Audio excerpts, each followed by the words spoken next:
Hoy tenemos con nosotros a Carla Galeote, una conocida activista feminista con más de 400.000 seguidores en TikTok y más de 100.000 en Instagram. Hay miles de influencers en las redes sociales, pero nadie había hecho lo que ha hecho ella, que es acercar la política y el feminismo a los jóvenes de una forma diferente. Ahora estrena su libro, Hablemos de Feminismos. Carla, ¿con qué fines decides escribir este libro? Hola, bueno, en primer lugar es un placer estar aquí. La verdad es que el fin es intentar acercar el feminismo a la gente joven, pero no tampoco a la gente joven, sino a la gente que tenga interés en conocer un poco una nueva oleada que hay de feminismo, que es el feminismo en redes sociales. Yo creo que con las redes sociales se ha demostrado que la gente joven tenemos muchas inquietudes y que lejos de ser generación de cristal somos una generación concienciada con los derechos humanos, y es lo que intento plasmar en este libro de forma autobiográfica, incluso con anécdotas muy personales, pero que creo que son anécdotas compartidas con toda una generación. ¿Cuál crees que es la lección principal que quieres transmitir con este libro? La lección principal yo creo que es intentar destensar los debates, intentar hablar desde una posición de igualdad en las que podamos expresar también las vivencias que a partir del machismo hemos vivido, como por ejemplo por culpa de la falta de educación sexual que hay en las escuelas, o incluso toda la violencia política que estamos recibiendo las activistas en redes sociales. Creo que la intención es exponer que somos personas jóvenes, que queremos debatir, que queremos hablar, porque no solamente estamos luchando por nuestro futuro, sino ya por nuestro presente. Hablas de nuevas formas de machismo. ¿Cuál crees que son estas nuevas formas hoy en día en la sociedad? Bueno, el machismo, lejos de erradicarse, desgraciadamente, lo que hace es transformarse, y lejos de, ya digo, eliminarse, lo que ha hecho es ir hacia un nuevo lugar, que es la era de la tecnología y todo el mundo digital. Así que estamos viendo como cada vez hay más impunidad en redes sociales con el tema del anonimato, con la falsa libertad de expresión, que no es libertad de expresión porque claramente es un acoso y son cosas que pasan por delitos, como puede ser incitación al odio o acoso muy directo. Y creo que estamos viviendo, ¿no?, como hay muchos activistas, independientemente del número de seguidores, que eso también es importante destacarlo, no solo lo recibimos las que tenemos muchos seguidores, sino también compañeras que tal vez tienen 1, 2, 3 seguidores, o incluso que son anónimas y que están en sus clases, por ejemplo, debatiendo en las escuelas, que estamos recibiendo una impunidad en cuanto a la violencia que recibimos. Y eso también es por culpa de una libertad que hay en redes sociales que hace que los discursos antifeministas se propaguen de forma muy violenta y muy fuerte realmente. Una cosa que has querido mostrar en el libro, que yo te pregunto, es las diferencias dentro del feminismo, porque hablas como si realmente sería, que no te digo que no, que fuera una situación muy, muy grave, pero ¿por qué crees que se ha dado ese salto? Es decir, entre un feminismo que va más allá del feminismo que podríamos llamar ya entre comillas como clásico. ¿Cómo lo podrías diferenciar?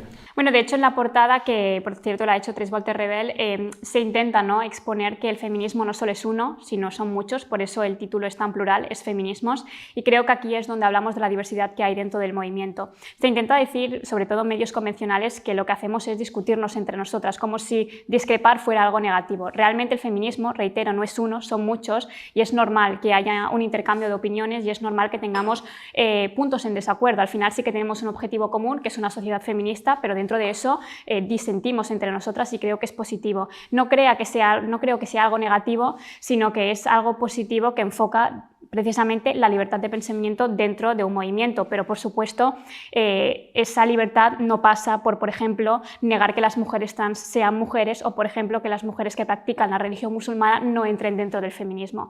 El feminismo, por ende, respeta los derechos humanos y por lo tanto las mujeres trans y también las mujeres que practican cualquier tipo de religión. Pero entonces, ¿qué crees que le faltaba a ese feminismo clásico, que lo que intentaba era ir eso, avanzando en derechos dentro de la igualdad entre hombre y mujer en todos los campos? ¿En qué crees que le faltaba y qué habéis aportado un poco las nuevas generaciones en eso? Yo creo que no es una cuestión de faltar, porque realmente las que son nuestras las feministas clásicas son las que han hecho que estemos nosotras actualmente. No creo que tengamos que mirar hacia atrás desde una forma crítica, sino desde una forma de agradecimiento, porque gracias a ellas nosotras estamos aquí. Pero sí que es cierto que el feminismo, igual que el machismo, evoluciona y hay nuevas formas de machismo, como por ejemplo en las redes sociales, o por ejemplo todo el tema de la educación sexual, que lo estamos peleando ahora, porque ya no peleamos, o creo que ya no seguimos peleando, por ejemplo, por brindar un derecho al aborto o el derecho del divorcio o el derecho al sufragio. Eso ya las feministas clásicas lo pelearon, por lo tanto nosotras tenemos otros horizontes que evidentemente es gracias a ellas que nos dejaron el camino que tenemos actualmente. Y ahora las redes te ayudan a ti y a muchas otras activistas a difundir este mensaje, pero también tiene el efecto negativo, ¿no? Las redes. ¿Crees que las redes son las principales responsables de que hoy en día haya tanta desinformación respecto al feminismo, respecto a la política? Yo creo que al contrario, las redes es un lugar muy democrático, porque lo que se ha demostrado precisamente es que una persona que viene de una familia humilde o que viene de un pueblo alejado puede tener un espacio en redes sociales y que su opinión cuente la misma que una persona que viene de una familia con muchos recursos y que ha podido tener una buena educación. Eso anteriormente no pasaba. Quienes estaban en política o estaban en activismo eran personas adineradas que tenían ese privilegio de haber podido estudiar. Gracias a las redes sociales, precisamente, todos podemos acceder a esta opinión, ¿no? y a opinar. Lo que sí que es cierto que hay una falta de control en cuanto a qué es opinar, porque una cosa es una crítica constructiva y otra cosa es la vulneración de los derechos humanos, que eso ya no es libertad de expresión. Entonces aquí yo creo que lo que sí que pasa es que hay poco control sobre qué opiniones son debatibles y las que no. Yo siempre digo que para mí los derechos humanos no se debaten, y eso no creo que sea una falta de libertad de expresión, sino que es respetar lo que ya nos ha costado muchos años, como por ejemplo la igualdad de trato, no solamente entre hombres y mujeres, sino también entre migrantes y personas nacionales, que es algo que cada vez en las redes sociales vemos más discursos racistas,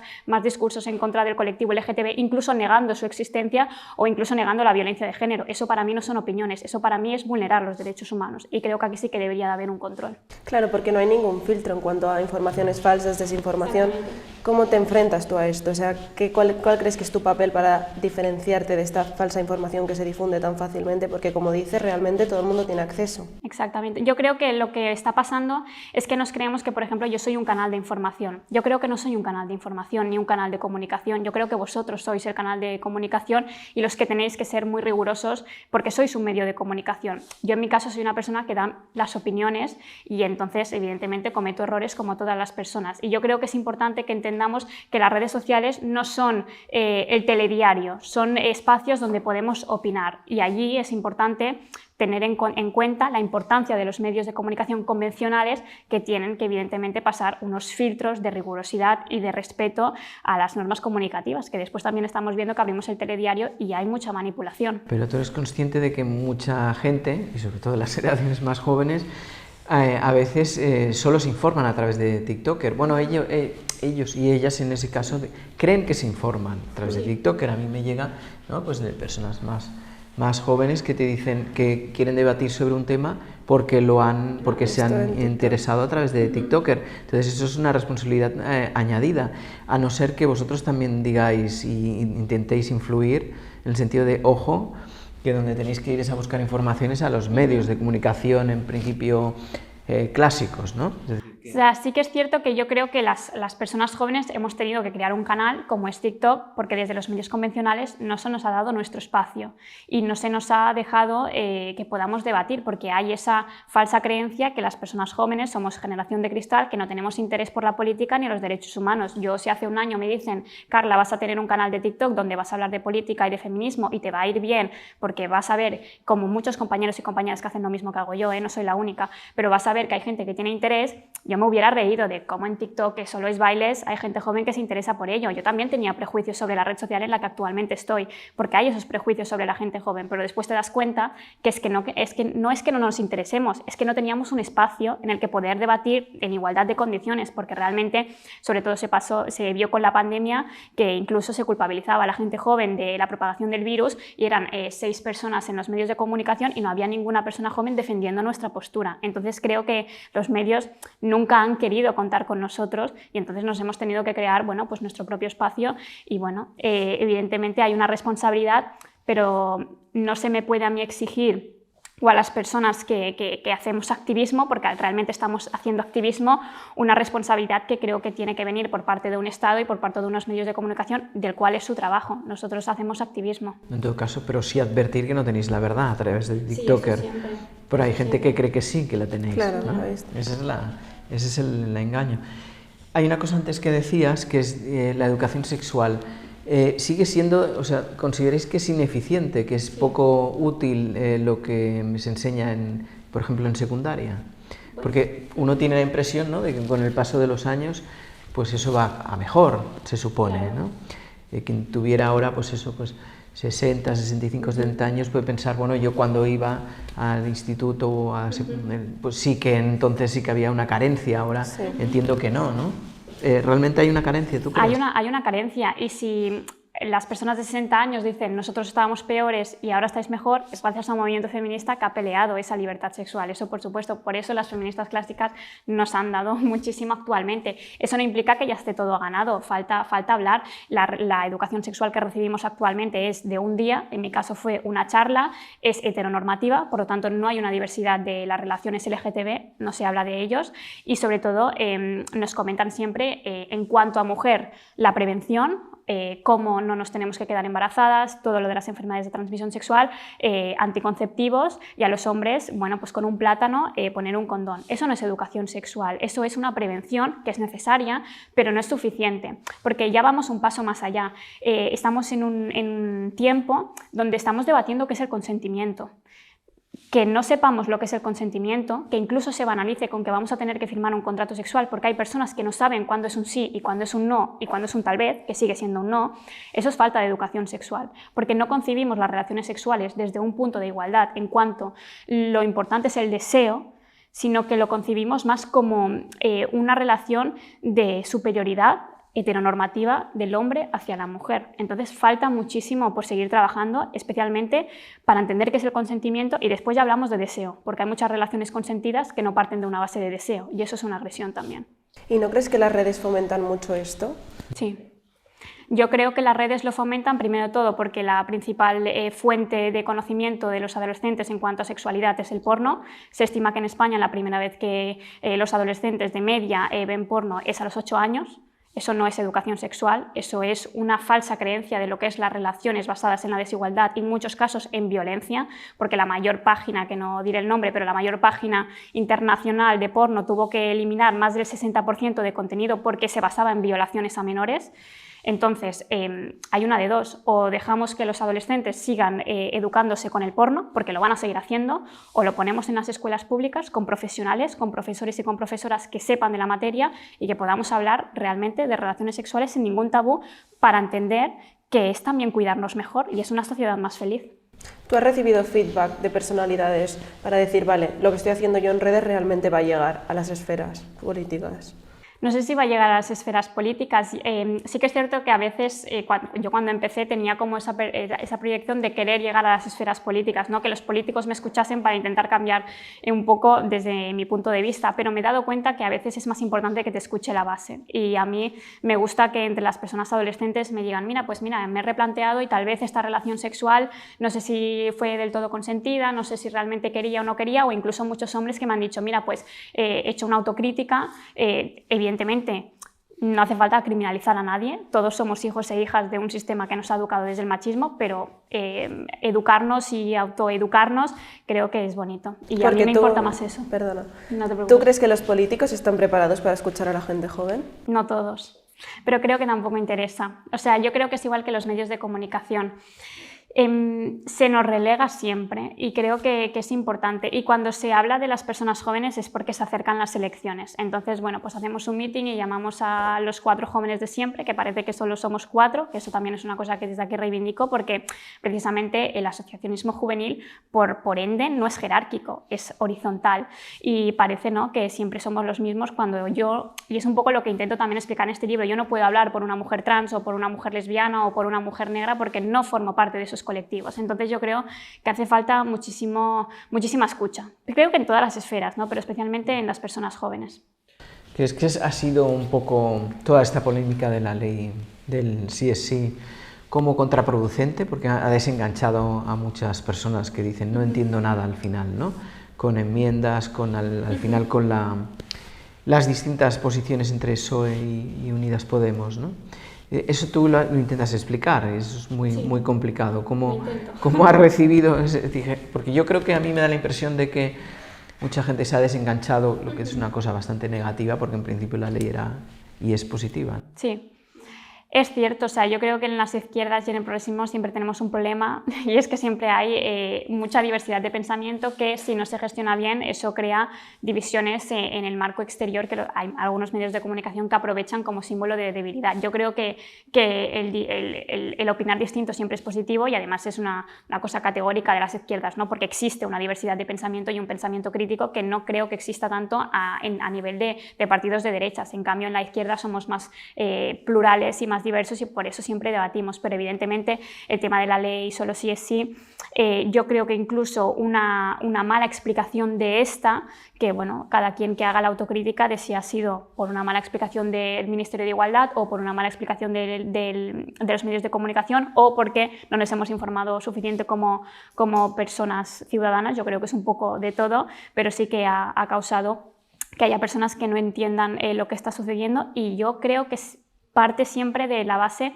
de que yo a veces creo que los políticos les cuesta hablar con y para la ciudadanía. Yo es algo que intento siempre en mis canales, de hablar de forma que todo el mundo me entienda. Y creo que si la ley solo sí es sí o la ley trans o muchas leyes, incluso la reforma laboral, se explicase con un tono en el que todos lo pudiésemos entender y no solo unos cuantos, eso es como cuando te llega una carta de una multa de tráfico, que a ver quién entiende esa carta que te llega. Yo creo que falta pues eso, hablar con la ciudadanía, no para los políticos o los académicos. ¿En tu canal reaccionan igual chicos y chicas, es decir, o distintos colectivos? Es decir, ¿quién ves más receptivo? Porque, por ejemplo, con la cuestión de las agresiones sexuales, que cada vez es gente más joven y son chicos, parece como que no les llega un cierto mensaje, ¿no? Y a raíz de esta pregunta también, claro, si ese mensaje tiene que llegar por parte vuestra, por parte de la escuela, por parte de las familias, de los medios de comunicación, en algún momento tiene que llegar y no parece que llegue, ¿no? Sí que es cierto que mi público, aunque yo lo percibo plural, cuando tú vas a las estadísticas, que es cuando ves las cosas, es un 80% mujeres, un 20% hombres, o baila un poco, tal vez 70-30, pero es un alto porcentaje es femenino, y del colectivo LGTB también hay muchas personas. Entonces, bueno, sobre todo el feedback masculino yo creo que es más en cuanto se critica mi contenido, pero creo que es menos del que realmente valora ese contenido para aprender. Lo que pasa que normalmente estas olas de críticas / acoso, depende de cómo lo hacemos, suelen hacer más ruido de lo que realmente son. Yo creo que la responsabilidad de la educación es de la educación, a poder ser pública y de calidad de la escuela. Yo creo que no se nos puede poner la responsabilidad a las personas que hacemos contenido en redes sociales porque realmente no nos hemos formado para ello, lo hacemos por vocación y al final no es no es mi responsabilidad, eso es una responsabilidad del Estado que debe garantizar que todas las personas jóvenes tengan la misma educación y de calidad. Evidentemente nosotras podemos ayudar, podemos contribuir, podemos al final intentar de buena fe, porque a veces cometemos errores, pero yo creo que todas las personas que creamos contenido, independientemente del marco ideológico, lo hacemos con la buena fe pensando que estamos aportando algo bueno a la sociedad, pero yo creo que la responsabilidad siempre es del Estado y por lo tanto de una educación pública. Ahora hablabas de las críticas que tú has llegado a recibir por hacer este contenido y llegabas a nombrar la palabra acoso. ¿A qué situaciones te has enfrentado tú por crear contenido de este tipo? Bueno, por ejemplo, hace unos meses se crearon páginas porno con mis imágenes, se me suplantó la identidad y bueno, cada día en Twitter recibo amenazas de violación, amenazas de muerte, insultos varios sexualizándome, incluso poniendo mi cara en un cuerpo desnudo. Eso es a lo que nos exponemos las mujeres feministas en redes sociales. Insisto, no solo me pasa a mí, no es una cuestión personal de Carla Galeote, sino que es una cuestión de las mujeres que defendemos los derechos humanos y el feminismo. Esto está totalmente impune porque se ha intentado denunciar y no hemos podido llegar a ningún sitio. ¿Por qué? Porque las personas que hay detrás de estos perfiles son personas anónimas que en Twitter tienen una impunidad. Primero lo que se hace es denunciarlo en la plataforma te dice que no ven una vulneración de sus normas de conducta, digamos, y entonces, bueno, pues allí tú decides lo que haces, si gastarte entre 10.000 y 15.000 euros para iniciar un procedimiento judicial o, bueno, seguir hacia adelante. Lo que está claro es que lo que intentan es que nos vayamos, que nos silenciemos, que abandonemos las redes sociales y aquí hay una de dos, o cedemos por salud mental y abandonamos o seguimos luchando hasta que podamos, pero evidentemente es algo que nos enfrentamos muchas compañeras y he visto muchas compañeras que han abandonado porque son ataques organizados, orquestados privados, que no es una persona, sino son 1000 y que, ya te digo, no depende del número de seguidores, sino es que lo recibimos todas en mayor o menor cantidad. ¿Y personalmente cómo gestionas esta situación? Bueno, hay momentos de todo, no te puedo decir, venga, está todo súper bien, te estaría mintiendo. Evidentemente yo he tenido la suerte de que la Seguridad Social me brindó uno de los mayores apoyos, que es un psicólogo público. Allí lo he podido trabajar muy bien, tengo unos familiares que siempre están a mi lado, tengo un equipo detrás, por ejemplo, con el tema del libro, que me están ayudando y evidentemente pues se va haciendo como puede, pero yo siempre lo digo, yo voy a seguir hasta que si hay en algún punto en el que la salud mental me dice hasta aquí, pues será hasta aquí y vendrá otra compañera que yo me sentiré igual de representada por esa compañera que por mí, por supuesto. Porque no hay liderazgos absolutos en el feminismo, es importante. Ya, bueno, eso es uno de los problemas, yo creo, en el fondo, cuando hay tanta pluralidad y tantas voces. Sí. ¿Echas de menos, en todo caso, abogas para que haya chicos en TikToker, por ejemplo, muchos sí que vayan en una línea parecida, con lo que un poco iríais en la misma... Existen. Menos, ¿no? Existen menos, pero también porque yo dije una cosa que fui muy criticada por ello, por parte de muchas feministas, pero yo, y lo explico en el libro, yo puse un tuit diciendo que ser hombre y ser feminista actualmente en nuestro país es ser valiente. A mí se me criticó muchísimo desde el movimiento feminista porque se consideró que no era valiente, sino que era de mínimos. Pero yo reitero, para mí es valiente, porque por ejemplo hay un caso que era el colegio Elías Aúja, donde vimos a 99 chicos haciendo esos cánticos misóginos, a ver cuál era el valiente que decidía alzar la voz y decir que con ellos no contasen. A este chico se le iba a marginar y especialmente pasa en sectores donde son muy masculinizados y hay como ese pacto de silencio. Por lo tanto, hay chicos que para mí es de admirar, porque decidir ser feminista es casi un deporte de riesgo en nuestro país, solo hace falta entrar en Twitter, pero faltan más, claro que sí. Por eso tenemos que intentar acercar el feminismo de una forma más sosegada, autocrítica mía, porque a veces no soy sosegada, porque claro, las injusticias a veces me enfadan, pero intentar ser más sosegadas y intentar entender que el feminismo beneficia a los hombres, porque el machismo también los ahoga a ellos, no solo a nosotras. Hay una cuestión aquí de tono que es muy importante, es decir, pues es un canal, tú tienes un tono determinado, es decir, pero, por ejemplo, lo que vemos a diario, pues es Irene Montero o Ione Belarra, ¿no? Que es como un tono como más agresivo, se entiende que es más agresivo y tendrá sus explicaciones, pero ¿tú consideras que ese tono puede ser en realidad contraproducente para la causa, para que muchos hombres, por ejemplo, y mujeres también, digan no comparto porque me agrede? O sea, la forma en la que se explica y la forma en la que se está en el debate público, ¿no? No me gusta, ¿sabes? Porque lo considero agresivo. ¿Tú cómo lo Bueno, tenemos otro ejemplo que es Yolanda Díaz, que el tono no es el de Irene Montero, es al contrario, es muy dulce, es muy amable y recibe muchas críticas también, porque según la gente de Twitter, y no poca, lo que ella está haciendo es hablar a los niños pequeños y como que están parvularios. Entonces, hay una cuestión que pasa en el panorama político y en general a las mujeres que hacemos activismo, que siempre se nos critica por el tono, porque en el momento en que una mujer sale de la línea de soy una mujer sosegada, calmada, silenciada, ¿no? Que eso de calladita estás más guapa, en el momento en que salimos de ese tono para estar enfadadas o para estar, bueno, pues intentar hacer un discurso más dulce, siempre se nos va a criticar. Yo creo que es una cuestión de que hay gente que le molesta que nos salgamos de lo que son los márgenes. Se tiene que entender una cosa, y es mi opinión personal, porque a mí también se me ha criticado muchas veces por el tono, pero yo sí estoy relatando que ha habido una violación brutal a una niña de 12 años entre 5, yo eso no lo cuento con un tono dulce, lo cuento en tanto que estoy muy enfadada porque esa situación ha quedado impune e incluso antes de la ley solo sí es sí se iba a debatir si eso era un abuso o una agresión. Entonces, pedir a los colectivos que estamos discriminados, que no somos minoritarios, sino que estamos discriminados, que tengamos un tono pedagógico cuando realmente se está vulnerando nuestros derechos humanos, creo que es partir de una base de privilegios que a veces es muy complicada. A mí me encantaría poder decir, mira, otra mujer asesinada, ya, pero es que si vamos de media 50 mujeres asesinadas por violencia de género, a veces es difícil controlar el tono. Bueno, a veces. En ese caso no hay control de tono.